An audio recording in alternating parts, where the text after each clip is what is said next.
ফেব্রুয়ারিতেই যদি নির্বাচন হয় তাহলে সব মিলিয়ে প্রায় ৬ মাসের মতো বাকি।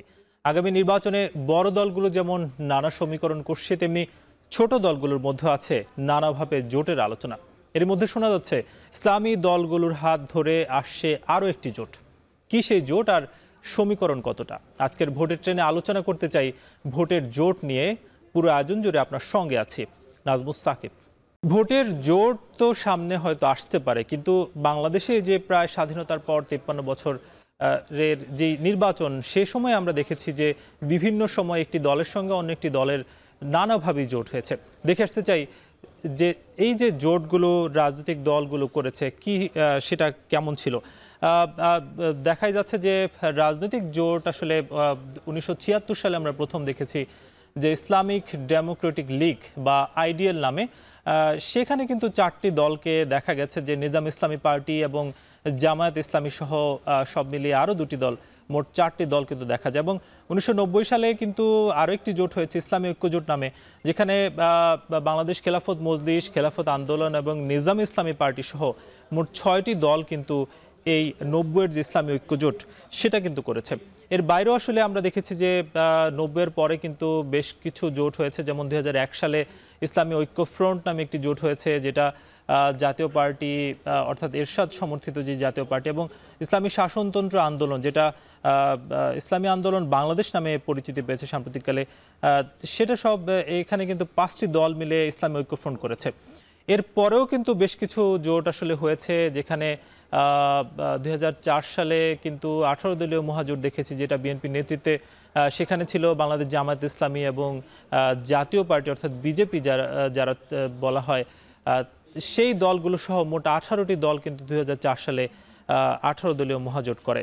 এবং এরপরে আমরা আরও বেশ কিছু জোট কিন্তু হতে দেখেছি, অর্থাৎ 2012 সালে দেখা গেছে যে বিএনপি এবং বাংলাদেশ জামায়াত ইসলামী জাতীয় পার্টি, সেটা নিয়ে কিন্তু 18টি দল 18 দলীয় মহাজোট হয়েছে। এছাড়া 14 দলীয়, পরের স্লাইডে আমরা যেতে চাই যে সেখানে কিন্তু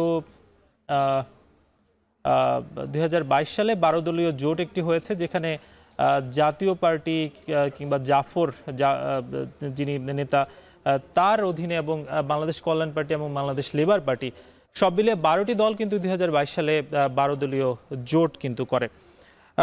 সব মিলিয়ে বোঝাই যাচ্ছে যে এই যে জোটগুলো, সেগুলো কিন্তু বিভিন্ন সময় হয়েছে। সেই জোটগুলো নিয়ে আজকে আমরা কথা বলতে চাই এবং সেটা কথা বলতে যাব। দেখছেন ভোটের ট্রেন। RICL TMX, যুগের পর যুগ স্থাপনা থাকে মজবুত। VRM প্রযুক্তির RICL TMX। আজকে আমরা এই যে ভোটের জোট, সে বিষয়ে আমরা আলোচনা করব। আজকে আমাদের সঙ্গে স্টুডিওতে যুক্ত আছেন ঢাকা বিশ্ববিদ্যালয়ের অধ্যাপক এবং রাজনীতি বিশ্লেষক কাজী মোহাম্মদ মাহবুবুর রহমান, এবং আমাদের সঙ্গে সরাসরি যুক্ত আছেন অনলাইনে বিএনপির ভাইস চেয়ারম্যান নুরুল ইসলাম মনি এবং বাংলাদেশ জামায়াত ইসলামের কেন্দ্রীয় মজলিসের শুরা সদস্য ও ঢাকা মহানগর দক্ষিণের সহকারী সেক্রেটারি ডক্টর মোহাম্মদ আব্দুল মান্নান। আপনাদের তিনজনকে আমরা স্বাগত জানাচ্ছি আমাদের এই আলোচনায়। আমরা শুরুতেই একটু যেতে চাই যে কাজী মাহবুবুর রহমান স্যার, আপনার কাছে। এই যে বিগত সময়গুলো আমরা দেখেছি যে বিএনপির নেতৃত্বে জোট হয়েছে এবং আওয়ামী লীগের নেতৃত্বে 14 দলীয় জোট আমরা দেখেছি, এবং এর বাইরেও আসলে নানা সময় জোটগুলো যে হয়েছে, বাংলাদেশে আসলে এই যে রাজনীতি, সেই রাজনীতির মধ্যে আসলে জোটের প্রয়োজনীয়তা কেন হচ্ছে? আপনাকে অসংখ্য ধন্যবাদ। প্রথম কথা হলো, আমরা দীর্ঘ সময় ধরে জোটের আলোচনা করে আসছি বাংলাদেশের রাজনীতিতে। এইটার যে একটা থিওরিটিক্যাল ফরমেশন আছে, সেটা আমরা কখনো খেয়াল করি নাই। আমি জাস্ট খুব সামান্য ভাবে আপনাদের একটা বিষয়, যেটা আগে বাংলাদেশের রাজনীতিতে আলোচনা হয় নাই, সেটা আজকে একটা বিষয় উত্থাপন করে সেটার সাথে রিলেশনশিপ টানতে চাই। প্রথম কথা হলো যে আপনারা জানেন যে আমাদের পলিটিক্যাল সিস্টেমে আমরা যে ভোটিং সিস্টেমটা করেছি, সেটা হলো first past the post. First past the পোস্টের নিয়মই হলো যে এই সকল সোসাইটিতে যে পলিটিক্যাল সিস্টেমে এইরকম ভোটিং সিস্টেম আছে, সেখানে সাধারণত দ্বিদলীয় ব্যবস্থা ডেভেলপ করে। আপনি দেখেন আমেরিকাতে দ্বিদলীয় ব্যবস্থা, ব্রিটেনেও কিন্তু দ্বিদলীয় ব্যবস্থা, কিন্তু আমাদের দেশে কিন্তু দ্বিদলীয় ব্যবস্থাটা ডেভেলপ করে না, এবং আমাদের মতো ডেভেলপিং কান্ট্রিতে, উন্নয়নশীল দেশগুলো অনেক জায়গাতেই যেখানে নির্বাচনী গণতন্ত্র আছে সেখানে কিন্তু এই দ্বিদলীয় ব্যবস্থাটা ডেভেলপ করে নাই। এই যে এই সকল সিস্টেমগুলোতে দেখা যায় ভোটার সবসময় চেষ্টা করে এমন কাউকে ভোট দিতে যেখানে এই ভোটটা যেন স্প্লিটিং ভোট না হয়ে যায়, মানে এই ভোটটা যেন মানে উইন যে করবে তার বাক্সে না পড়ে অন্য কারোর বাক্সে না পড়ে যায়। এই অবস্থায় ছোট ছোট দলগুলোকে সে ভোট দিতে চায় না। এই কারণে দেখা যায় যে যেখানে first past the post system আছে, এই যে আমেরিকার কথা বললাম, ইংল্যান্ডের কথা বললাম, এখানে দ্বিদলীয় ব্যবস্থা ডেভেলপ করেছে, কারণ ভোটটা ছোট দলকে দিতে চায় না সে। কিন্তু স্যার একটা বিষয় একটু জানতে চাই যে বিভিন্ন সময় যে জোট হচ্ছে, এর আগেও তো অনেকগুলো আমরা জোট দেখেছি, কিন্তু গুটি কয়েক জোট ছাড়া অধিকাংশ জোটই তো আসলে আমরা তেমন সফলতা দেখিনি, কি বলবেন? না, সফলতা দেখেন না ঠিক আছে, কিন্তু এটা একটা প্রত্যাশা থাকে জোটগুলোর, যেহেতু আপনি ছোট দলকে ভোট দিতে চায় না ভোটার, সেই অবস্থায় সে মনে করে যে যতটা জোটের মধ্যে সে ঢুকতে পারবে বা যত দলকে সে ঐক্যবদ্ধ করতে পারবে তত তার কিছু ভোট পাওয়ার সম্ভাবনা আছে, যে কারণে ছোট ছোট দলগুলো দেখা যাচ্ছে এক ধরনের জোট করছে। আপনি দেখেন, আমি বলছি যে আপনি ফ্রান্সে, সুইজারল্যান্ডে, নিউজিল্যান্ডে সেখানে কিন্তু আপনার এই ধরনের ব্যবস্থা নাই, আপনার কিন্তু মাল্টি পার্টি সিস্টেমটাই ডেভেলপ করেছে, দ্বিদলীয় ব্যবস্থা ডেভেলপ করে নাই, কারণ ওখানে first past the post system নাই। তো যেখানে আপনার আনুপাতিক ব্যবস্থা আছে সেখানে কিন্তু দ্বিদলীয় ব্যবস্থা ডেভেলপ করে না এবং সেখানে জোট হয় না। সুতরাং আমাদের সিস্টেমে যেহেতু আমাদের এখানে আনুপাতিক ব্যবস্থা নাই, আমরা ফার্স্ট পাস্ট দ্য পোস্ট সিস্টেমে আছি ইলেকশনে, সেক্ষেত্রে অটোমেটিক এটা ব্রিটেন এবং আমেরিকার মতো যে আমাদের এখানে একটা অ্যালায়েন্স সিস্টেম বা জোটের ব্যবস্থা তৈরি হবে, না হলে ছোট রাজনৈতিক দলগুলো সবসময় একটা ইনফ্লুয়েন্সে ভুগে এবং সে মনে করে তাকে ভোটার চয়েস করবে না। সেই জায়গা থেকে আপনি দেখেন, আপনি যে চার্ট দেখালেন, আপনি দেখবেন সবসময় একটা ট্রেন্ড ছিল, কিন্তু প্রথম দিকে ট্রেন্ডটা তো শক্তিশালী ছিল না। কেন জানেন? কারণ প্রথম দিকে আমরা তো ভোটের ধারাটাকে মানুষের কাছে পপুলার করতে পারি নাই, 1971-এর পরে আমরা কিছুটা পপুলার করেছি। তো এই কারণেই দেখা যাচ্ছে কি এখন যেহেতু অনেকবার আমরা স্বাধীনতার পরে ভোট করেছি, যে কারণে আমরা দেখতে পাচ্ছি এখন প্রচুর অ্যালায়েন্সের ডেভেলপমেন্টটা দেখছে। আমাদের সঙ্গে দুজন কিন্তু অতিথিও আছেন, নুরুল ইসলাম মনি যিনি বিএনপির ভাইস চেয়ারম্যান এবং জামাত ইসলামের মজলিস শুরা সদস্য ডক্টর আব্দুল মান্নান। আমরা আসলে একটু ডক্টর আব্দুল মান্নান আপনার কাছে যেতে চাই, যেহেতু আপনাদের ব্যাপারে আসলে কথাটা উঠছে যে ইসলামী যে দলগুলো আছে সেগুলোকে নিয়ে আপনারা একটি জোট আসলে করতে যাচ্ছেন। আমরা তো দেখেছি যে বিএনপির সঙ্গে একটা দীর্ঘ সময় আপনারা আন্দোলন সংগ্রাম এবং জোটেও ছিলেন, কেন আসলে আলাদা একটি জোট আসলে করা লাগছে, কি বলবেন?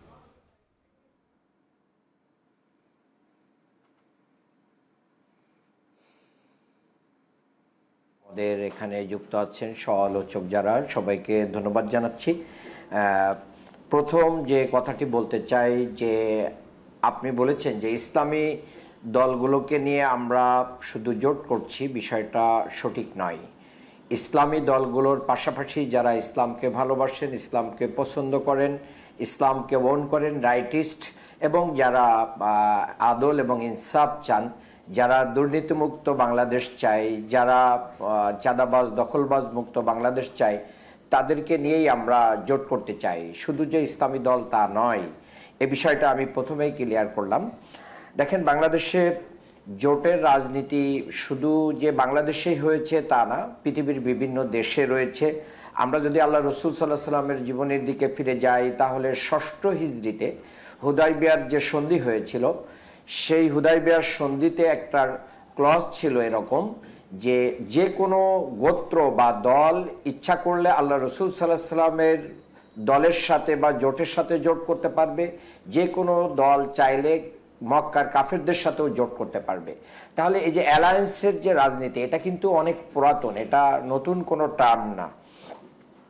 আবার বাংলাদেশে আপনি শুরুতেই বলেছেন যে অনেক 1976 থেকে আপনাদের এই মানে জোটের যে রাজনীতির যে বিষয়টা ছিল, সেই বিষয়টা কিন্তু এখানে মানে আপনি বলেছেন যে বিভিন্ন সময় এই জোটগুলো হয়েছে।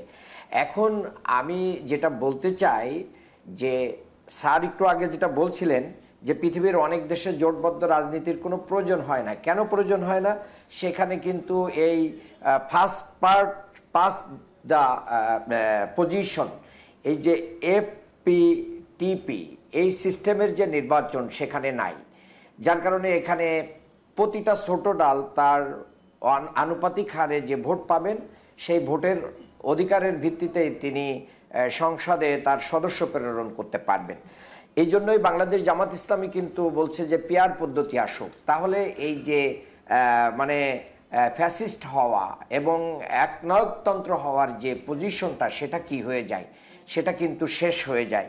এই জায়গা থেকে আমরা বলছি। আবার বাংলাদেশে যেহেতু এখনো আমরা ওই জায়গাটায় যেতে পারি নাই, তাহলে জোটবদ্ধ রাজনীতির একটা ব্যাপারটা কিন্তু আমাদের কাছে রয়েই গেছে। সেই জায়গায় এসে আমরা বলছি যে ডক্টর আব্দুল মান্নান, আপনি বলছিলেন যে শুধুমাত্র ইসলামী দলই নয়, অন্য দলগুলো কিংবা যারা আসলে ন্যায়ের পথে, এর মানে কি, মানে আমরা তো বিগত সময় দেখেছি যে ইসলামিক যেই দলগুলো আছে তাদের সঙ্গে আপনারা একাধিকবার বৈঠকে বসেছেন এবং তাদের পক্ষ থেকেও বারবার বলা হচ্ছিল যে একটি দল হয়তো একটি জোট কিন্তু আসছে। এর মানে কি আমরা ধরে নিতে পারি যে অন্যান্য যেই দল এনসিপি সহ যেই দলগুলো, তারা কি আপনাদের সঙ্গে একীভূত হওয়ার একটা সম্ভাবনা তৈরি আছে, কিংবা সেটা কারা আসলে? আসলে এনসিপি বলেন বা অন্য দল বলেন কিংবা বাংলাদেশের রাজনীতিতে যারা দুর্নীতি পছন্দ করে না, যারা অন্যায় পছন্দ করে না, যারা অবিচার পছন্দ করে না, যারা চাঁদাবাজি পছন্দ করে না, যারা দখলের রাজনীতি পছন্দ করে না, যারা হত্যার রাজনীতি পছন্দ করে না, বাংলাদেশের গণতন্ত্রকে যারা সুসংহত করতে চায়, এই দলগুলো এখানে আসতে পারে। সেটা এনসিপিও হতে পারে, সেটা বাম রাজনীতিও হতে পারে, সেটা মানে অন্য অন্য রাজনৈতিক দলও হতে পারে।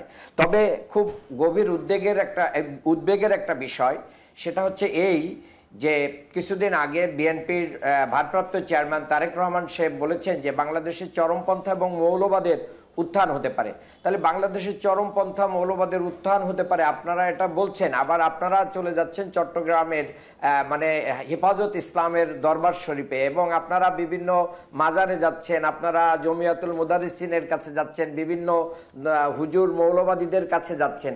তাহলে একদিক দিয়ে মুখে বলছেন যে আপনারা মানে মৌলবাদীদের উত্থান দেখছেন, আবার বলছেন যে আমরা মৌলবাদের উত্থান দেখতে চাই না। তাহলে মৌলবাদের কাছে যাওয়া আর উত্থান দেখতে চাওয়া দুইটা একটা কন্ট্রাডিক্টরি পজিশন। আমি মনে করি এই ক্ষেত্রে এসে বাংলাদেশের মানুষ, এর মানে কি, মানে ইসলামিক রাজনীতি যারা করে তারা মানে সেটা কি আপনি কি ব্যাখ্যা করবেন যে তারা আসলে মৌলবাদ, নাকি মৌলবাদের অন্য কোনো সংজ্ঞা আমরা জানি? না, মৌলবাদের সংজ্ঞা আমি যদি এতে যারা মূলের সাথে, অর্থাৎ আমি দুর্নীতি করব না, এটা আমার মৌলবাদ, আমি অন্যায় করব না, এটা আমার মৌলবাদ, আমি অবিচার করব না, এটা আমার মৌলবাদ, আমি অন্যের মত প্রকাশের স্বাধীনতা দিব, এটা আমার মৌলবাদ, অর্থাৎ আমি অন্যায়ের ক্ষেত্রে জিরো টলারেন্সে থাকবো, এটা মৌলবাদ। আর যারা একটু মিনিমাইজ করে চলে, এটাও করে ওইটাও করে, এটাকে মৌলবাদ বলে না, এটা হচ্ছে অন্যবাদ। যারা মানে কি বলবো, তাদের এটা সুবিধাবাদ।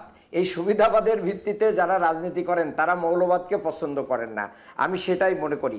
আর আমি যেটা বলতে চেয়েছিলাম যে 5ই আগস্টের যেই গণ অভ্যুত্থান এবং বিপ্লব হয়েছে, এটা কিন্তু বৈষম্যের বিরুদ্ধে হয়েছে। আর এই বৈষম্যটা কি, সেটা কোরআন বলছে ইন্নাল্লাহা ইয়া'মুরুকুম বিল আদলি ওয়াল ইহসান, তোমরা আদল করো, আদল করার জন্য নির্দেশ দেওয়া হচ্ছে।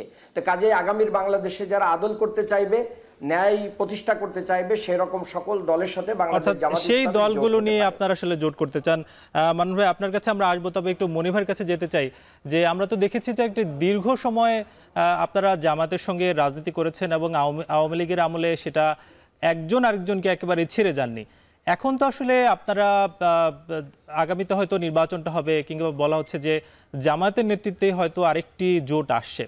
কেন আসলে আলাদা হওয়া প্রয়োজন হলো? আপনাদের সঙ্গে কি কোনো জামাতের সঙ্গে কোনো দ্বন্দ্ব তৈরি হয়েছে?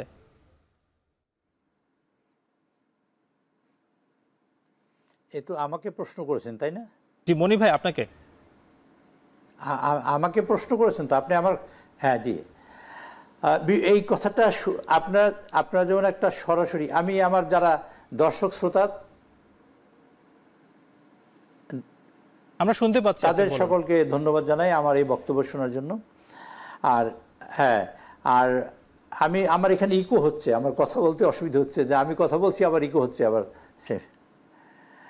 আচ্ছা, তো আমি কথা বলার চেষ্টা করছি এরকমের যে এই বিষয়টার আগেও কিন্তু একটা বিষয় থাকে। সেই বিষয়টা হলো আমরা এই দেশের সার্বভৌমত্বে বিশ্বাস করি কিনা, স্বাধীনতায় বিশ্বাস করি কিনা, আমরা এই দেশে গণতন্ত্রে বিশ্বাস করি কিনা। এই তিনটা ফান্ডামেন্টাল বিষয়ের উপরে দাঁড়িয়েই আমরা সিদ্ধান্ত নেব আমরা কি করব। এই যাত্রাপথে যারা থাকবে তারাই সবাই আমার এলাই, তারা আমার বন্ধু। এই যাত্রাপথে যারা থাকবে না তারা আমার বন্ধু না, এইটা দিয়ে শুরু করতে হয়। আর আমরা যে এখানে যে জোট করেছি, জোটের ব্যাপারে একটা কথা বলতে চাই এরকমের, জোট আজকে হতে পারে, কালকে হতে পারে, ইলেকশনের দিন হতে পারে, ইলেকশনের পরের দিনও কিন্তু জোট হতে পারে। এটা কিন্তু জোট হওয়ার পদ্ধতিটি কিন্তু এরকমের। জোট কার সাথে কি হবে তা যায় না, সকল মানুষ যাচাই করতে চায় যার পপুলারিটি কি আছে, কতটুকু আছে, এটা সবাই চায়। এটা রাজনীতি করি, জামাতের মতন করবে, আমি আমার মতন করব, আর একটা পার্টি আর এক পার্টির মতন করবে। একটা সময় বাংলাদেশ থেকে কমিউনিস্ট পার্টি হারিয়ে গেছে। আপনি যতগুলো জোটের কথা বলছেন আমি নোট করেছি, এছাড়াও অনেকগুলো জোট আছে যে আমি আর এখানে বলতে চাই না। তো বিষয়টা হলো এই, জামাতের সাথে আমাদের কোনো বেসিক কোনো ডিফারেন্স বা আমরা আলাদা হয়েছি এরকম আমরা মনে করি না, এখন পর্যন্ত আমি ব্যক্তিগতভাবে মনে করি না। তারেক সাহেব যে কথা বলেছেন সেগুলো চরমপন্থার কথা বলেছেন। আপনাদের মনে আছে 64 জেলায় বোমাবাজি হয়েছে এক রাতে, আবার এইখানে হলিয়ার্টিজেনের ঘটনা ঘটছে, সেটা কেউ ঘটাক অথবা না ঘটাক, এই জাতীয় ঘটনা ঘটলে সারা বিশ্বে আমাদের অবস্থানটা দাঁড়াবে এই রকমের যে আমরা একটা ফান্ডামেন্টালিস্ট কান্ট্রি, মানে একটা চরম পন্থা দেশের কান্ট্রি। তখন আমাদের ব্যবসা বাণিজ্য, এই দেশের গণমানুষ বাঁচতে পারে এরকম সকল কার্যক্রম এমনি এমনি বন্ধ হয়ে যায়। আমরা এটা দেখেছি, বিল ক্লিন্টন যখন বাংলাদেশে আসে তখন শেখ হাসিনা বই, আপনার মনে আছে কিনা জানি না, পুস্তিকে প্রকাশ করেছিল যে বাংলাদেশে চরম মৌলবাদের উত্থান ঘটেছে। এইটা করে এটা কিন্তু সেল করার চেষ্টা করছে, এখনও কিন্তু শেখ হাসিনা সেটা চেষ্টা করে। আমরা চেষ্টা করি এই জিনিসটা, যেমন ধরুন আজকে হ্যাঁ আপনার গাজায় যে মানুষ মারা যাচ্ছে, সমগ্র বিশ্বের মানুষ দেখছে না গাজায় মানুষ মারা যাচ্ছে। রিলিফ দেওয়ার কথা বলে, সে খাদ্য দেওয়ার কথা বলে সে আকাশ থেকে গুলি করে মানুষ মারে, সমগ্র বিশ্বের মানুষ দেখছে, কেউ কথা বলছে না। কেন কথা বলছে না? এই কেন কথা বলছে না সেইখানেই প্রশ্ন। আমার দেশটা যেন গাজা না হয়, আমার দেশটা যেন ওই রকম বিপদগ্রস্ত না হয়, সেই কারণেই তারেক সাহেব বলেছে চরমপন্থার যেন এখানে উদ্ভব না ঘটে। চরমপন্থা বলতে হুজুরদের বোঝায় না, চরমপন্থা বলতে তো কমিউনিস্ট পার্টিও বোঝায়। এই যে মাওবাদীরা আন্দোলন করে আপনি ভারতবর্ষে পশ্চিমবাংলায় করে, কত একটা বিষয় আপনার কাছে একটু জানতে চাই, একটা বিষয় একটু জানতে চাই যে নতুন যে জোট আসলে যদি আসে সেক্ষেত্রে কি আসলে বিএনপির কোনো রাজনৈতিক চ্যালেঞ্জ কি আসলে দেখছেন?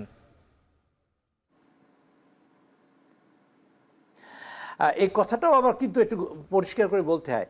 আমার বলতে হয় এইভাবে যে আমরা একটা পয়েন্টে শেখ হাসিনাকে তাড়িয়েছি, আমরা মাফিয়ার হাত থেকে বাঁচতে চাই, স্বৈরতন্ত্রের হাত থেকে বাঁচতে চাই। আমরা ভাগ হলাম কেন, এই প্রশ্নটা কিন্তু প্রত্যেকের কাছে করা উচিত। আমরা যদি ভাগ হই, আমরা যদি নিজেদের মধ্যে বিভেদ করি, তাহলে সেই সুযোগে তৃতীয় শক্তি ঢোকার সুযোগ পায়। সেটা আমরা তৈরি করে দেব কিনা, এইটা যিনি করবেন তিনি কিন্তু সেই তৃতীয় শক্তির পক্ষে কাজ করছেন, এটা কিন্তু বুঝতে হবে। আমরা তো ঐক্যবদ্ধ, আমাদের নেতা তারেক সাহেব বলেছেন আমরা একটা ন্যাশনাল গভর্নমেন্ট করব, জাতীয় সরকার, জামাতে ইসলামও থাকবে, ওই আর অন্যান্য মাফিয়া সরকারের বাদে আর বাকি যারা আছে সবাই মিলে আমরা একটা সরকার গঠন করব। কেন তারেক সাহেব বলেন এই কথাটা, এটা তো আরেকজনে বলতে পারে। তারেক সাহেব বলছেন এই কারণে বাংলাদেশে বিএনপি এটা সর্বোচ্চ বড় দল, এবং বিএনপির আনাচে কানাচে এখানে ওখানে মানুষের অসংখ্য মানুষ আছে এবং সমর্থক গোষ্ঠী আছে। সে কারণে তারেক সাহেবের সঙ্গত কারণেই মনে করে, এবং 3 বার সরকার চালানোর অভিজ্ঞতা আছে। জামাত নিজে একবার ইলেকশন করেছে, 2টা ভোট পেয়েছে, 2টা আসন পেয়েছে। আবার আরেকবার ভোট করেছে বিএনপির সাথে, 18টা আসন পেয়েছে। এর আগে ইসলামী ঐক্যজোট নির্বাচন করেছে একা একটা আসন পেয়েছে, অনলি একটা মাত্র আসন পেয়েছে। কাজেই এরকম আসন, আবার ধরেন 17টা দল একত্র হইয়া কামাল হোসেনের নেতৃত্বে, সেখানে হাসানুল্লাহ কিন ছিল, রাশেদ খান মেনন ছিল, দিলীপ বড়ুয়া ছিল, এরা ভোট পেয়েছে সারা বাংলাদেশে 161টা আসনে তারা ভোট পেয়েছে 1,71,000 সমগ্র বাংলাদেশে। এটা মনে রাখতে হবে কিন্তু আপনাদের। কাজেই এই মিলাইয়া এখন ওই যে প্রফেসর সাহেব বলেছেন যে অনেকে মনে করে যে আমরা গভর্নমেন্টে যেতে পারবো না, সুতরাং আমরা নেগলেক্টেড না হয়, আমরা যেন সমাজে কন্ট্রিবিউট করতে পারি। এই জন্য তারেক সাহেব বলেছেন আমরা একটা ন্যাশনাল গভর্নমেন্ট করব, যার যেটুকু অবদান করার সুযোগ আছে। জাতীয় সরকারের একটি বার্তা কিন্তু বিএনপির তরফ থেকে আমরা দেখতে পাচ্ছি। আমরা আরো কথা বলবো, তবে তার আগে নিব ছোট একটা বিরতি, ফিরবো কিছুক্ষণ পর। আবারও স্বাগত। আপনারা দেখছেন ভোটের ট্রেন। আমাদের সঙ্গে যুক্ত আছেন ঢাকা বিশ্ববিদ্যালয়ের অধ্যাপক ও রাজনীতি বিশ্লেষক কাজী মোহাম্মদ মাহবুবুর রহমান, এবং সরাসরি যুক্ত আছেন বিএনপির ভাইস চেয়ারম্যান নুরুল ইসলাম মনি এবং বাংলাদেশ জামাত ইসলামের কেন্দ্রীয় মজলিস শুরা সদস্য, ঢাকা মহানগর দক্ষিণের সহকারী সেক্রেটারি ডক্টর মোহাম্মদ আব্দুল মান্নান। তিনজনকেই বিরতির পর আবারও স্বাগত জানাচ্ছি। আমরা কথা বলছি মূলত ভোটের জোট নিয়ে, আমরা সেই আলোচনায় যাব। তবে ভোটের জোট নিয়ে আসলে সাধারণ মানুষ কি ভাবছে? সেটা নিয়ে আসলে আমাদের সন্দীপন শুভ, যিনি সিলেট থেকে যুক্ত হয়েছেন, তিনি জানার চেষ্টা করেছিলেন যে মানুষ কিংবা সাধারণ যে ভোটার আছেন তারা কি ভাবছেন। দেখে আসবো। সারা দেশেই এখন কথা হচ্ছে আগামী সংসদ নির্বাচন নিয়ে। জাতীয় সংসদ নির্বাচনে শোনা যাচ্ছে যে দলগুলো তারা জোটবদ্ধ হবেন। এই জোটবদ্ধ হওয়াকে সিলেটের তরুণ সমাজ এবং সাধারণ মানুষ কিভাবে দেখছেন, আমরা শুনবো তাদের কথা।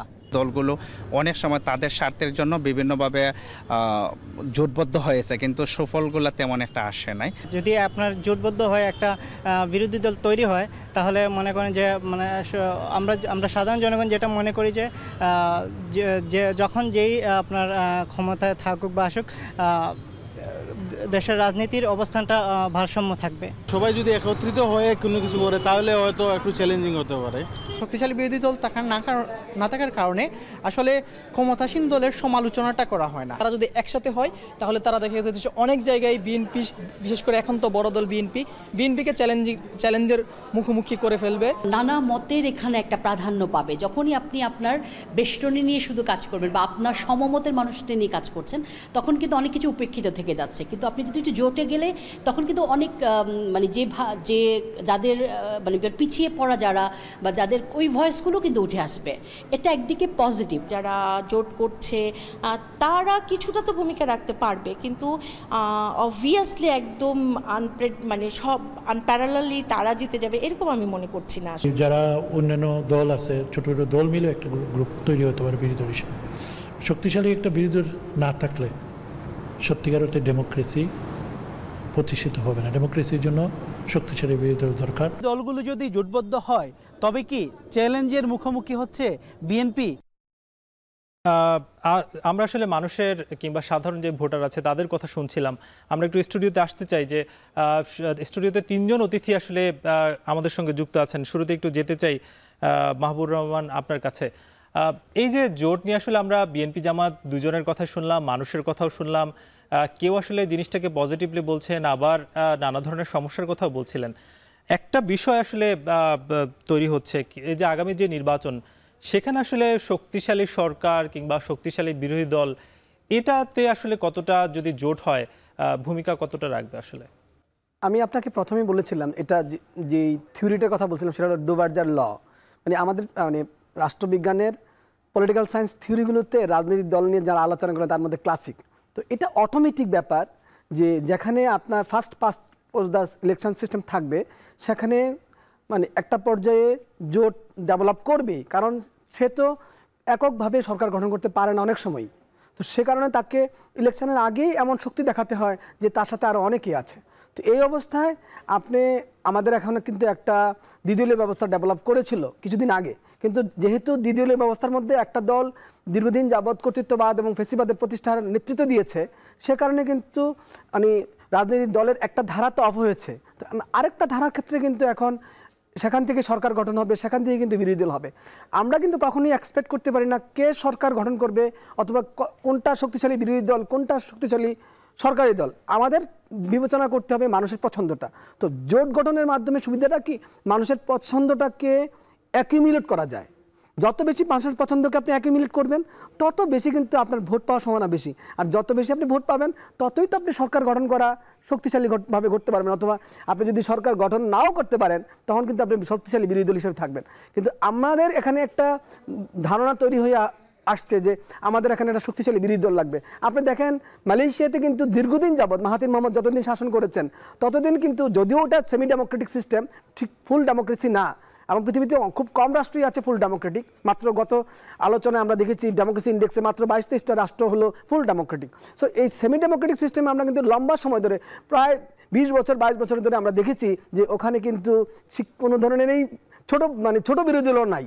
তো এখানে আমরা যে কথাটা আমাদের একজন আলোচক বললেন যে এখানে জাতীয় সরকার যদি গঠন হয়, এর ফলে যদি সকল রাজনৈতিক দল থাকেও যারা বৈষম্য বিরোধী আন্দোলনে ছিল, কর্তৃত্ববাদ বিরোধী লড়াই ছিল, এতে মানে বিরোধী দল না থাকলে, বিরোধী দল ছোট হলে দেশের বিরাট ক্ষতি হয়ে যায় না। সমস্যাটা হলো আপনি সরকারি দলে থাকেন, বিরোধী দলে থাকেন, রাজনৈতিক ব্যবস্থায় আপনি রুলস মানছেন কিনা, আপনি নিয়ম মেনে রাজনৈতিক ব্যবস্থা পরিচালনা করছেন কিনা, আপনি কারোর প্রতি অন্যায় করছেন কিনা, জুলুম করছেন কিনা, সেটা ইম্পর্টেন্ট। কিন্তু আপনি যদি সরকারি, আমরা কিন্তু অনেকবার কিন্তু শক্তিশালী বিরোধী দল দেখেছি, একবার বিএনপি দেখেছি, আওয়ামী লীগ দেখেছি, কিন্তু বাংলাদেশের রাজনৈতিক ব্যবস্থার কি কোনো পরিবর্তন দেখেছেন? দেখেন নাই। বিরোধী দল হলেই রাজনৈতিক ব্যবস্থার পরিবর্তন হবে সেটা মনে করার কিছু নেই। সরকারি দল শক্তিশালী কম হলেই আপনি যেটা অনেকেই ভাবছে যে আনুপাতিক নির্বাচন নিয়ে আসলে সরকারি দলের মানে টেনে ধরতে পারবে, এটা কিন্তু সবসময়, যখনই যে ক্ষমতায় থাকে সে কিন্তু অন্যান্য সকল সিস্টেমকে নিয়ন্ত্রণ করতে পারে। আর যখন সে সব সিস্টেমকে নিয়ন্ত্রণ করে, তখন আপনি যেই আনুপাতিক নির্বাচনের মাধ্যমে ছোট একটা দল যে 3টা-2টা আসন পেলেন, এটা কিন্তু ইরেলেভেন্ট হয়ে যাবে। আপনারা যারা আনুপাতিক নির্বাচনের কথা বলছেন, সেটাও কোনো সমাধান না। সমাধান একটাতেই আছে, সেটা হলো আপনারা রাজনৈতিক দলগুলো যদি আন্তরিক হন, বাংলাদেশকে বাঁচাবেন, বাংলাদেশকে রক্ষা করবেন, 54 বছর ধরে বাংলাদেশের মানুষ যে নিপীড়নের মধ্য দিয়ে যাচ্ছে, সেই জায়গায় বাংলাদেশের মানুষকে উদ্ধার করবেন, কর্তৃত্ববাদ ফেসিবাদকে আর ফিরতে দিবেন না, তাহলেই এই বাংলাদেশে আপনারা রাজনৈতিক দল হিসেবে সার্ভাইভ করবেন। অথবা এই 2026 নির্বাচন বাংলাদেশের রাজনৈতিক দলগুলোর জন্য টেস্ট কেস হবে, বাংলাদেশের জন্য টেস্ট কেস হবে, বাংলাদেশের মানুষের জন্য টেস্ট কেস হবে। সুতরাং এখন যে সকল রাজনৈতিক দলগুলো আলট্রা অ্যাম্বিশাস হয়ে উঠছে এবং অ্যাসপাইরেন্ট হয়ে উঠছে, এবং এর ফলে যে কাদা ছোড়াছুড়ি, যে কনফ্লিক্ট তৈরি হয়েছে এই কর্তৃত্ববাদ বিরোধী লড়াইকারীদের মধ্যে, এইটা কিন্তু বাংলাদেশের ভবিষ্যৎকে অনেক অনিশ্চিত করে ফেলতে পারে। সুতরাং এইটা এখন একটা বার্তা দিতে হবে রাজনৈতিক দলগুলোকে, আমরা আসলে সেই রাজনৈতিক দল চাই কিনা যারা বাংলাদেশকে তৈরি করতে চায়। এখন আমাদের মনোযোগ সেই জায়গায় আসবে। আমরা বিষয়টিতে আসবো, তবে আমরা একটু জামাতের যিনি শুরা সদস্য ডক্টর আব্দুল মান্নান, আপনার কাছে একটু যেতে চাই যে এই যে একটা বিষয় আমরা দেখছি যে ছোট ছোট যে দলগুলো আছে তাদেরকে একটা একীভূত করার আপনারা চেষ্টা করছেন, এর মানে কি আগামী নির্বাচনে আসলে আপনারা এই সব দলগুলো নিয়ে একটি সরকার গঠনের পর্যায়ে কি যেতে পারবেন কিনা? যদিও আমাদের মনির ভাই বলছিলেন যে এর আগের নির্বাচনগুলোতে আপনারা 2টি আসন, সর্বোচ্চ 18টি আসন পেয়েছেন, এবার আসলে কি অবস্থা, কি মনে হয়? জি, আপনাকে ধন্যবাদ।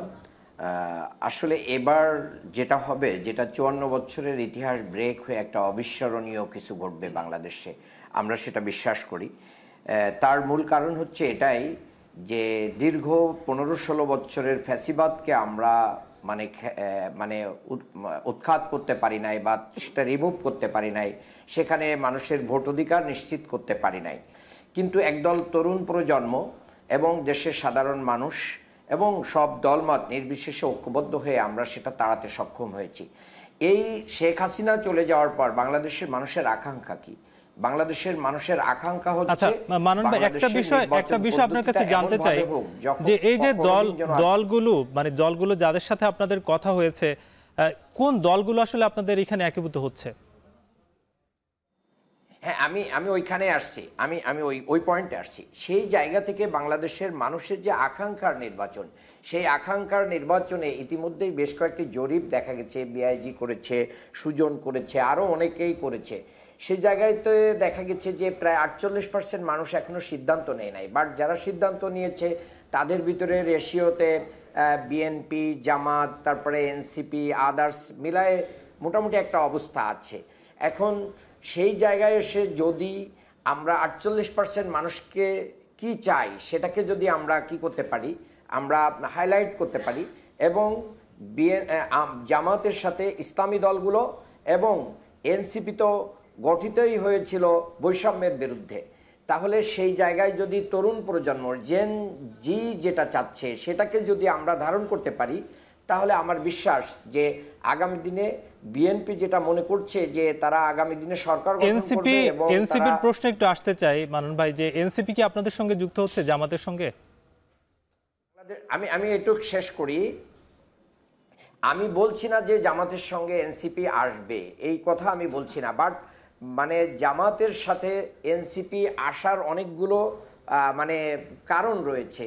সেই কারণের ভিতরে এটাও তো হতে পারে যে বৈষম্যহীন বাংলাদেশ প্রতিষ্ঠায় বাংলাদেশ জামাত ইসলামী একটা পরীক্ষিত দল, এবং যারা নিজেদের দলে গণতন্ত্র চর্চা করে, যারা কোথাও অন্যায় করে না, অবিচার করে না, মেধার ভিত্তিতে বাংলাদেশকে করতে চায়, এবং এই বাংলাদেশকে বৈষম্যহীন করতে চায়। এবং আপনি জানেন যে 5ই আগস্টের পরে আমরা কিন্তু বাংলাদেশ জামাত ইসলামী একমাত্র দল যারা দলীয় স্বার্থের কথা চিন্তা না করে তারা কিন্তু এই আহত শহীদ পরিবার, আহতদের ট্রিটমেন্ট এবং শহীদ পরিবারকে ওন করেছে, প্রতিটা শহীদ পরিবারে পৌঁছেছে। আমি মনে করি আমরা এনসিপি আমাদের সাথে আসবে কি না আসবে জানি না, বাট যে বাংলাদেশে বৈষম্য বিরোধী আন্দোলনে যারা অংশগ্রহণ করেছিল, শহীদ পরিবার, আহত এবং সাধারণ মানুষ, তারা এটা বুঝতে পেরেছে ইতিমধ্যে যে বাংলাদেশ জামাত ইসলামী তাদেরকে নিয়েই রাজনীতি করে। সেই জায়গা থেকে বাংলাদেশ এনসিপি আসলে আপনাদের সঙ্গে আসতেও পারে বা নাও আসতে পারে, সেটা আসলে সময় হয়তো বলে দিবে। আমরা একটু মনি ভাইয়ের কাছে যেতে চাই। মনি ভাই, আমরা একটু জানতে চাই আপনার কাছে যে আগামীতে তো আসলে যে নির্বাচনটা হবে সেই নির্বাচনে বলাই যায় যে এখন পর্যন্ত বাংলাদেশে সমর্থন কিংবা আগের হিসাব অনুযায়ী প্রায় 30 থেকে 40% আপনাদের ভোট কিংবা দলীয় কর্মী আছে। এই যে বড় একটি দল যেহেতু আছে, সেক্ষেত্রে আগামী নির্বাচনে একটা আসলে চ্যালেঞ্জ তৈরি দেখছেন কিনা যে বিরোধী দল আসলে কারা হবে কিংবা সরকারি দল তাদের যে শক্তিটা আসলে কতটা দরকার, অর্থাৎ বিএনপির এগেনস্টে যে একটি দল শক্তিশালী হবে সেটার জন্যই কি আপনারা অন্যান্য দলগুলো কিংবা জামাতের সাথে আলোচনার করে কি একটি শক্তিশালী বিরোধী দল করতে চান, কিংবা অন্য দলগুলোর সঙ্গে সেই আলোচনা কি আপনাদের আছে, এরকম কোনো ঘটনা? আচ্ছা, আমি তো প্রথমে কথা শেষ করতে পারি না, আর দ্বিতীয়ত হলো আমি মান্নান সাহেবের কথা কিছুই শুনি না এখানে বসে। আমি কিন্তু বেশ কয়েকবার বলেছি যে উনি কি বলেছেন আমি কিন্তু শুনতে পাই নাই। আমার কথা উনি শুনতে পান কিনা বা আপনারা শুনছেন কিনা আমি জানি না। আমি আপনাকে প্রথমেই একটা কথা বলেছি, প্রফেসর সাহেব যে কথা বলেছেন এটি হলো বাস্তব কথা। যেমন একটা মালয়েশিয়ায় ডেমোক্রেসি বা সেমি ডেমোক্রেসি আছে। আমি যেটা বলতে চাই, এই দেশটা আমাদের কি না এটা সিদ্ধান্ত নিতে হবে প্রথমত আমাদের। যদি আমাদের দেশ হয় তাহলে আমাদের শত্রু কারা সেটাও ডিসাইড করতে হবে আমাদের। যদি শত্রুকে আমরা চিহ্নিত করতে পারি তাহলে সেই ক্ষেত্রে আমরা ঐক্যবদ্ধ থাকবো না আলাদা হব, সিদ্ধান্ত কিন্তু তখন অটোমেটিক্যালি হয়ে যাবে। যেমন ধরেন আমি যদি সামনে নদী পড়ে আমি সাঁতার দেব কি না সেটা সিদ্ধান্ত তো আমাকেই নিতে হবে, অথবা নৌকায় চড়বো কি না সেটা সিদ্ধান্ত আমাকেই নিতে হবে। সিদ্ধান্তটা অটোমেটিক্যালি হয়ে যাবে সামনে নদী থাকলে। সামনে আমাদের শত্রুকে সেইটা যদি আমরা বিবেচনায় আনি তাহলে এই দেশে আমি মনে করি যে সকল দল ঐক্যবদ্ধভাবেই এই দেশকে গঠন করার দায়িত্ব নেবে। এখন ঐক্যবদ্ধভাবে কেমন করে গঠন করবে? আমরা আগে জোট ছিলাম, জোট আমরা যে কোনো সময় হতে পারি, এখন হতে পারি, কালকে হতে পারি, ইলেকশনের দিন হতে পারি, ইভেন ইলেকশনের পরেও কিন্তু জোট হওয়া সম্ভব। কাজেই জোট নিয়ে কিন্তু বড় বিষয় না। আর আমরা জোটটাকে গুরুত্ব দিচ্ছি কিন্তু দেশটাকে না। আমাদের গুরুত্ব দিতে হবে দেশটাকে। আমরা আমাদের নিজেরা কাদা ছোড়াছড়ি করে আমরা কেউ কি ইনভাইট করি কিনা আমাদের ক্ষতি করার জন্য, বিষয়টা দেখতে হবে সেখানে। কে কার সাথে জোট করলো দ্যাটস নট ইম্পর্টেন্ট। আর এনসিপি সম্পর্কে ছোট্ট একটু কথা বলাই দরকার। এনসিপি আন্দোলন শুরু করেছে মূলত তাদের বেকারত্ব থেকে। তারা অভাবী বেকারত্ব, তাদের একজনের চাকরি আরেকজনে নিয়ে যায়। কেন নিয়ে যাবে তার প্রতিবাদে তারা রাস্তায় নেমেছে। রাস্তায় নেমে একটা পর্যায়ে তারেক সাহেবের সেই ঘোষণা যে দফা 1 দাবি 1 হাসিনা পদত্যাগ, এইটা কিন্তু অনেক শেষে আইসা তারা গ্রহণ করেছে। কেন? মানুষ গুলি করে মারা শুরু করছে, তখন মানুষ ঐক্যবদ্ধ হয়েছে, বিএনপি ঐক্যবদ্ধ হয়েছে, ঐক্যবদ্ধ হয়ে আন্দোলনটা হয়েছে। তারপরে এনসিপি মনে করে এখন বোধহয় একটা দল করা সম্ভব, এখন বিরাট একটা সুযোগ আছে, তারা দল করা শুরু করছে। তাদের বর্তমান অবস্থা সম্পর্কে আমি কিছুই বলতে চাই না, শুধু একটা কথা বলবো, আর্মির চিফ বা আমাদের সেনাপ্রধান তিনি বলেছেন যে তারা বড় হলে তারা যে সমালোচনা করেছে তার জন্য তারা লজ্জা পাবে। তাই এর অর্থ দাঁড়ায় কি? তারা বড় হয় নাই, আর সমালোচনা করে তারা যৌক্তিক না এবং লজ্জা পেতে পারে এরকম সমালোচনা তারা করতেছে। কাজে এনসিপি সম্পর্কে আমি আলোচনা করতে না, তাদের ছোট করে দেখছি না, দেখছি এরকমের যে আমরা যদি সত্যিকার অর্থে দেশকে ভালোবাসি। আচ্ছা, দুর্নীতি থাকবে, ওয়াটারগেট কেলেঙ্কারি হয়েছিল, নিক্সন আমেরিকার প্রেসিডেন্ট দুর্নীতির কারণে ওখানে চলে যেতে হয়েছে। পৃথিবীতে দুর্নীতি নাই কোনো জায়গায়, এমনকি সৌদি আরব, আমি বলতে চাই না নাম, সৌদি আরবে তো এখন অনেক কিছু আছে, আমি নাম কিছুই বললাম না, আপনারা জানেন এগুলা। কাজে দুর্নীতি, অপনীতি, খারাপ নীতি, খারাপ কার্যক্রম এই পৃথিবীতে থাকবেই। আমরা এটা সহনীয় পর্যায়ে নিয়ে আসবো মানুষের কাছে, যে মানুষ যেন দারিদ্র্যমুক্ত, আপনাদের চাওয়া এবং দেশ নিয়ে আসলে ভাবা উচিত, জোট নিয়ে না, সেটাই আসলে আপনার বক্তব্যের মাধ্যমে বোঝা যাচ্ছে। আমরা আসলে শেষ পর্যায়ে পর্বে আপনারা আমাদেরকে সময় দিয়েছেন, অর্থাৎ ডক্টর আব্দুল মান্নান এবং মনি ভাই দুজনকেই অসম্ভব ধন্যবাদ আমাদেরকে সময় দেওয়ার জন্য। আমরা নিব ছোট একটা বিরতি, ফিরবো কিছুক্ষণ পর।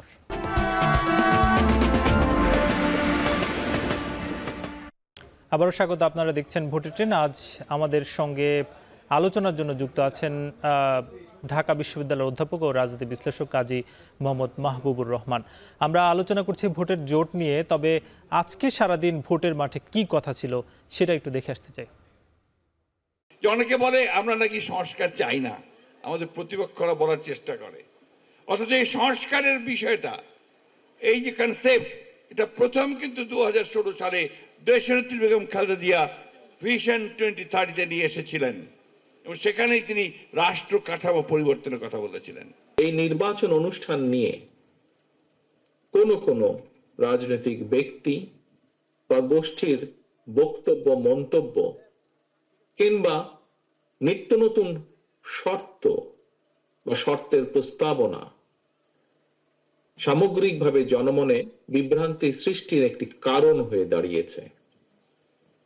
প্রিয় ভাই বোনেরা, আপনাদের নিশ্চয়ই মনে আছে অবাধ, সুষ্ঠু এবং নিরপেক্ষ নির্বাচনে ভোট দেবার সুযোগ পেলে জনগণ বিএনপিকে রাষ্ট্র পরিচালনার দায়িত্ব দিতে পারে এই ভয়ে পলাতক স্বৈরাচার বিএনপির বিজয়ের ঠেকাও এর মতন অন্তর্ঘাতী অপরাজনীতি চালু করেছিল। পিআর ছাড়া যাবো কিনা এটা যদি প্রশ্ন আমরা সামনে আনি, তাহলে এখানে আমাদের বক্তব্য স্পষ্ট। এটা একটা বেটার পদ্ধতি, উত্তম পদ্ধতি বলে আমরা মনে করি। জনগণ মনে করছে, জনগণ চাইলে অবশ্যই সরকারকে এটা মানতে হবে। এই জন্য আমরা ইলেকশনে যাব না এই প্রশ্নটা এখনো ম্যাচিওর টাইম আসে নাই। সময় এটা কথা বলবে। মাঠে ময়দানে আমরা সেই পিআর নিয়ে আমাদের ক্যান্ডিডেটরা যখন মানুষের কাছে ক্যাম্পেইনে যায় এই বক্তব্য তুলে ধরছে। ইদানিং একটা বড় চ্যালেঞ্জ আমাদের সম্মুখে দেখা দিয়েছে। সেই চ্যালেঞ্জটা হচ্ছে কৃত্রিম বুদ্ধিমত্তা বা এআই এর অপব্যবহার সংক্রান্ত চ্যালেঞ্জ। কারণ মিথ্যা ভিডিও, বানোয়াট তথ্য নিয়ে ভিডিও, অপতথ্য নিয়ে ভিডিও, এগুলা সামাজিক যোগাযোগ মাধ্যমে ছড়িয়ে দেয়া হচ্ছে। আমার আবেদন থাকবে, যে কোনো তথ্য বিশ্বাস করার আগে আপনারা দয়া করে যাচাই করে নেবেন। পাওয়া মাত্রই এটা বিশ্বাস করে শেয়ার করবেন না। Gas stove, RFL gas stove, যা বেশি তাপেও ফাটে না আর হ্যাসেল ফ্রি অটো ইগনিশন নিশ্চিত করে ঝামেলাহীন রান্না। আরএফএল গ্যাস স্টোভ, নিরাপদ ও ঝামেলাহীন। আমরা দেখছিলাম আজকে ভোটের মাঠে কি কথা আছে। আমরা কথা বলছি ভোটের জোট নিয়ে। সঙ্গে আছেন ঢাকা বিশ্ববিদ্যালয়ের অধ্যাপক ও রাজনীতি বিশ্লেষক কাজী মোহাম্মদ মাহবুবুর রহমান। স্যার, আমরা একটু জানতে চাই যে আমরা তো কথা বলছিলাম যিনি বিএনপি নুরুল ইসলাম মনি এবং জামাতের যিনি ছিলেন আব্দুল মান্নান, দুজনে আসলে কিন্তু বলছিলেন যে এই যে জোট হচ্ছে কিংবা জোট, যেমন জামাতের পক্ষ থেকে বলা হচ্ছিল যে এই জোট আসলে নিরপেক্ষ যারা কিংবা যারা আসলে ন্যায়ের পথে তারা, এবং বিএনপির পথে বলছিল যে জোট আসলে বিষয় না, মানুষ আসলে যেটা চায় বাংলাদেশের ভালো সেটা আসলে তিনি চাচ্ছেন। কিন্তু এই যে জোটের অগ্রগতি, আমরা তো অনেকদিন ধরে এই কথাবার্তা বলছি, অগ্রগতি কতটা দেখছেন? দুইটা কথাই কিন্তু একই সূত্রে গাথা। একটা হলো আপনি বলছেন ন্যায়সঙ্গত সমাজের কথা, আরেকটা বলছেন মানুষের চয়েসের কথা। দুইটাই কিন্তু ডেমোক্রেসি প্রমোট করে। গণতন্ত্রে কিন্তু দুইটা কথাই আছে। সো আলাপ আলোচনার মধ্যে তাদের মধ্যে খুব বেশি ভিন্নতা নাই। কিন্তু ব্যাপারটা হলো মাঠে যেই আলোচনাটা শক্তিশালী বিরোধী দল অথবা দুর্বল সরকার, এই জায়গা থেকে আনুপাতিক নির্বাচন এবং জোট গঠনের যে আলোচনা সামনে নিয়ে আসা হচ্ছে, পেছনের কথা আমি বলছি, সেই জায়গাটা কিন্তু বাংলাদেশের রাজনৈতিক ব্যবস্থার জন্য, ভবিষ্যতের জন্য ভালো দেখাচ্ছে না। আপনি বাংলাদেশের মানুষের চয়েসকে যদি প্রাধান্য দেন, তাহলে আপনার আদর্শের সাথে যারা, আপনার আদর্শের সাথে যারা ঐক্যবদ্ধ বা এই আদর্শ যারা ফলো করে, তাদেরকে নিয়ে আপনি জোট গঠন করতেই পারেন এবং তার ওই আদর্শটাকে যাচাই করতে পারেন মানুষের কাছে। কিন্তু এটার যদি একটা নেতিবাচক লক্ষ্য থাকে, সেটা কারোর জন্যই ভালো ফল আনবে না। আর আমি মনে করি যে সরকার দুর্বল হলে রাষ্ট্রের জন্য অনেক ক্ষতিকর, এবং আমাদের দেশে প্রপোর্শনাল রিপ্রেজেন্টেশন যেটা পিআর এর কারণে সরকার দুর্বল হওয়ার সম্ভাবনা অনেক বেশি। পাশাপাশি আমরা যে ফ্লোর ক্রসিংও নিয়ে আসতেছি, সংস্কারের কারণে আমাদের কিছু পরিবর্তন আসছে। সেই পরিবর্তনগুলো হজম করার সামর্থ্য সব ক্ষেত্রে আমাদের আছে কি না সেটাও ভেবে দেখা দরকার আছে। আর রাজনৈতিক ব্যবস্থায় আমরা যারা যেভাবে তৈরি হচ্ছি, এবং আসলে তৈরি হওয়ার কথাও, কারণ 24 আমাদেরকে সেই সুযোগটা দিয়েছে, কিন্তু এই তৈরি হওয়ার মাঝখান দিয়ে বা তৈরি হওয়ার প্রক্রিয়ার মধ্য দিয়ে এমনটা যেন না হয় কখনো কোনোভাবেই যে আমাদের বিভেদটা যেন রাষ্ট্রের ঊর্ধ্বে না চলে যায়, রাজনৈতিক ব্যবস্থার ঊর্ধ্বে না চলে যায়। বাংলাদেশের একটা বিষয় একটু জানতে চাই যে এই যে জোটটা যদি হয় সেক্ষেত্রে কি আমরা শক্তিশালী সরকার কিংবা বিরোধী দল পাওয়ার সম্ভাবনা কতটুকু আসলে? আমাদের তো এই আলোচনাটাই আনা উচিত না। আমরা যদি মানুষের চয়েসকে বিশ্বাস করি, মানুষ যদি দুর্বল সরকার চায় আপনার কি করার আছে, মানুষ যদি শক্তিশালী বিরোধী দল চায় আপনার আমার কি করার আছে। আমরা কিন্তু এই জায়গায় আমি আপনার আগের আলোচনা আমি মনে করতে পেরেছিলাম, আমরা কিন্তু এই আলোচনা অনেক দিন ধরে করছি। ইভেন আওয়ামী লীগের আমলেও কিন্তু দুর্বল বিরোধী দলের আলোচনা ছিল। আমি অনেক ক্ষেত্রেই দেখছি যে এই 24-এর পরেও আলাপ আলোচনার ডিসকোর্সটা আওয়ামী লীগের ডিসকোর্সতে বের হতে পারে নাই। আজকে শক্তিশালী দুর্বল বিরোধী দল মানে শক্তিশালী বিরোধী দল এবং দুর্বল সরকারের যে ধারণা বাজারে চলছে এইটাও কিন্তু আওয়ামী ডিসকোর্সের স্ট্রাকচারের মধ্যে ঢুকে পড়েছে।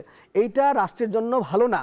আমাদেরকে প্রায়োরিটি দিতে হবে মানুষের চয়েস, আমাদেরকে ভোটের জন্য কম্পিটিশন করতে হবে। রাজনৈতিক দলগুলোর মধ্যে প্রতিনিধি থাকবে, না থাকলেটাই খারাপ। আরেকটা জিনিস আপনাকে বলি, আমরা যারা রাজনৈতিক দল পড়ি বা পড়াই তারা মনে করি রাজনৈতিক দলের প্রধান লক্ষ্যই হলো কিন্তু ক্ষমতায় যাওয়া। সকল রাজনৈতিক দলেই প্রতিষ্ঠিত হয় ক্ষমতায় যেতে, এছাড়া রাজনৈতিক দল হতে পারে না। সুতরাং এই কম্পিটিশনটা তাদের মধ্যে থাকা হলো রাজনৈতিক সুস্থতা। এই রাজনৈতিক সুস্থতাটাকে এমন জায়গায় নিয়ে যাবেন না যে জায়গায় নিয়ে গেলে রাজনৈতিক অসুস্থতা অস্থিতিশীলতা তৈরি হয়। আমরা সেই জায়গাটাতেই আশঙ্কা করছি বা সেইটাতেই ভয় পাচ্ছি। এইটার পরিবর্তন সম্ভব শুধুমাত্র যদি আপনি আইন মেনে চলেন এবং আইনটাকে বাস্তবায়ন করেন। স্যার, অসংখ্য ধন্যবাদ। আপনি আমাদেরকে এই গুরুত্বপূর্ণ সময় থেকে আপনি সময় দিয়েছেন আমাদেরকে। আমাদের সঙ্গে যুক্ত ছিলেন অধ্যাপক ও রাজনীতি বিশ্লেষক কাজী মাহবুবুর রহমান, এবং এর আগেও কিন্তু যুক্ত ছিলেন বিএনপির ভাইস চেয়ারম্যান নুরুল ইসলাম মনি এবং বাংলাদেশ জামাত ইসলামের কেন্দ্রীয় মজলিস শুরার সদস্য ডক্টর মোহাম্মদ আব্দুল মান্নান। তিনজনের কথার মধ্যে আসলে যেটা বোঝা যাচ্ছে, জামাতের তরফ থেকে বলা হচ্ছে যে যদি একটি জোট হয় সেটা আসলে ন্যায়সঙ্গত কিংবা গণতান্ত্রিক যে উদাহরণ সেটা হয়তো আগামী দিনে তৈরি হবে। এবং বিএনপির আসলে তরফ থেকে কিন্তু বলা হচ্ছে যে জোটের বিষয়টা আসলে বড় নয়, বাংলাদেশের মানুষের ভালো কিংবা আগামীর যে একটা সুষ্ঠু নির্বাচনের মধ্যে দিয়ে আমরা নতুন সরকার পাবো সেদিকে সেলে যাওয়া উচিত।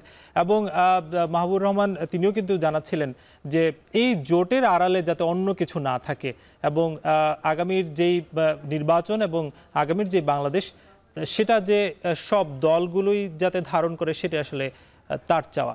আজকের মতো ভোটের ট্রেন আমরা শেষ করবো। আগামীকাল নতুন কোনো বিষয়ে আলোচনা হবে। শুভরাত্রি।